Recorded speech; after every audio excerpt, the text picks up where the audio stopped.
Assalamualaikum warahmatullahi wabarakatuh. Selamat datang kembali di channel Agenda Pembelajaran.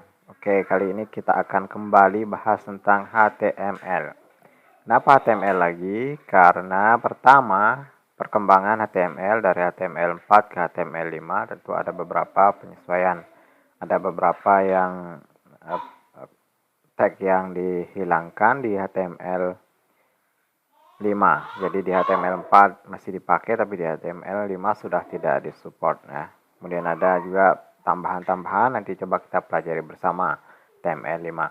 Kemudian ada usulan juga dari teman kita, bagaimana kalau pembelajaran HTML-nya dibuat secara part.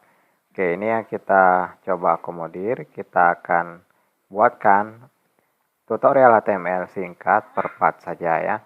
Oke, yang pertama di sini kita akan lakukan persiapan. Jadi sebelum belajar ini kita lakukan persiapan. Persiapan yang pertama adalah persiapan untuk server lokalnya. Di sini saya menggunakan SAM ya. Jadi silakan nanti teman-teman bisa menggunakan WAM server atau yang lainnya. Tapi di sini saya menggunakan SAM control panel. Di sini sudah cukup lengkap. Nah, ini tampilannya untuk SAM control panel. Jadi untuk HTML yang kita butuhkan hanya modul Apache-nya saja ya. Ini yang perlu diaktifkan untuk belajar HTML. Nah, kalau sudah diaktifkan seperti ini, selanjutnya kita memerlukan text editor. Untuk text editor sendiri silahkan dipilih sesuai dengan keinginan masing-masing. Ya, favoritnya apa, text editor apa. Kalau saya di sini masih menggunakan Notepad++. Di samping karena ringan, ya tidak memberatkan perangkat kita. Ini juga sudah ada beberapa fasilitas yang sangat mendukung kita, seperti misalnya auto completion sudah ada juga, kemudian ada editornya berwarna juga.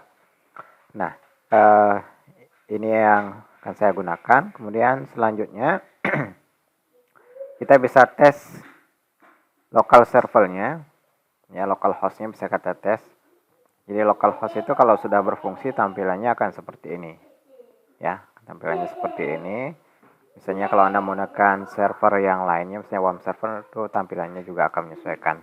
Ini hanya tampilan saja, yang jelas ini sudah bisa diakses. Ya.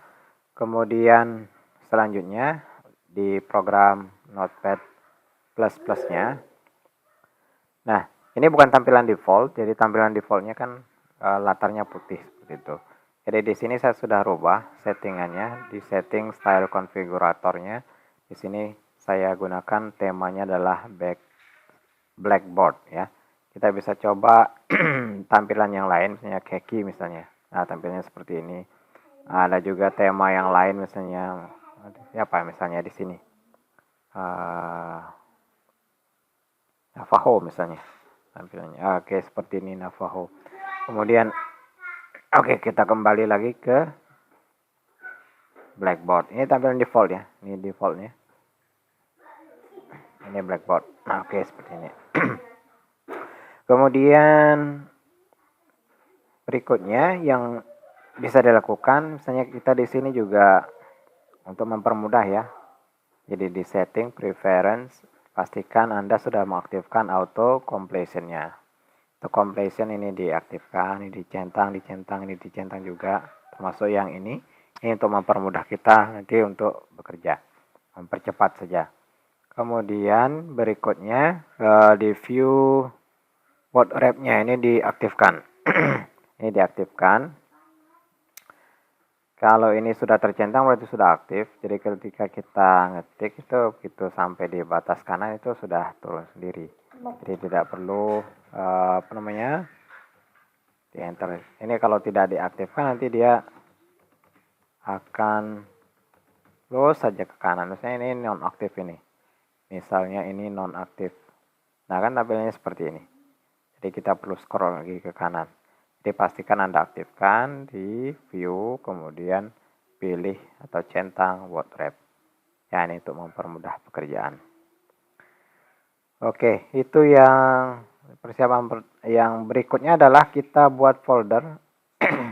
Kita buat folder project kita. Folder project itu dibuat di local list C, kemudian di folder sum dan di dalam subfolder htdocs. Nah, di sini kita buat folder project kita, kasih saja nama yang mudah diingat dan huruf kecil semua ya, huruf kecil semua. Misalnya di sini saya gunakan my web. Kemudian kita enter. Ya, my web kemudian enter. Nah, ini masih kosong ya. Foldernya masih kosong. Nah, kemudian selanjutnya kalau kita sudah siap bekerja dengan Notepad++ ini. Ya, kita siap bekerja dengan Notepad++. Untuk penyimpanan kita bisa klik file, kemudian save as. Nah, di sini kita tulis nama filenya, misalnya untuk file pertama disarankan menggunakan nama index ya. Kemudian jenis filenya adalah hypertext markup language ya, untuk memudahkan ketik H. Oke, ini hypertext markup language.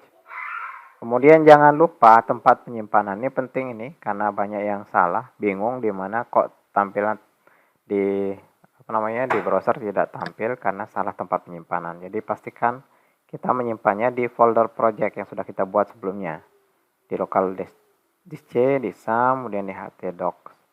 Kemudian terakhir aktifkan folder projectnya. Nah, ini tempat penyimpanan ya. Kemudian baru di save. Nah, seperti itu. Jadi untuk mengaksesnya nanti bisa menggunakan cara seperti ini aja. Jadi tinggal kita bisa di sini. Kita ketik local host / nama folder projectnya. Misalnya my web, tulis my web. Persis sama dan di enter. Hasilnya seperti ini. Kenapa masih kosong? Karena memang di sini belum ada konten sama sekali ya, belum ada kontennya. Nah, terakhir untuk mempermudah pekerjaan kita di Notepad++ ini kita buka foldernya sebagai ini file open folder as workspace. Nah, ini klik di sini.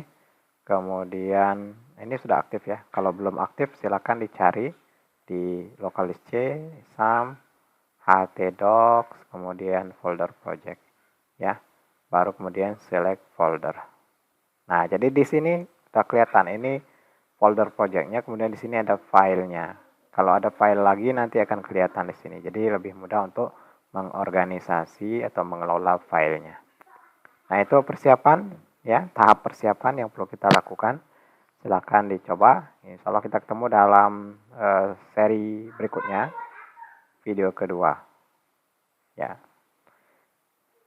Jadi silakan bagi yang belum subscribe channel Agenda Pembelajaran, mohon bantuannya, mohon dukungan. Kita belajar bersama di channel ini.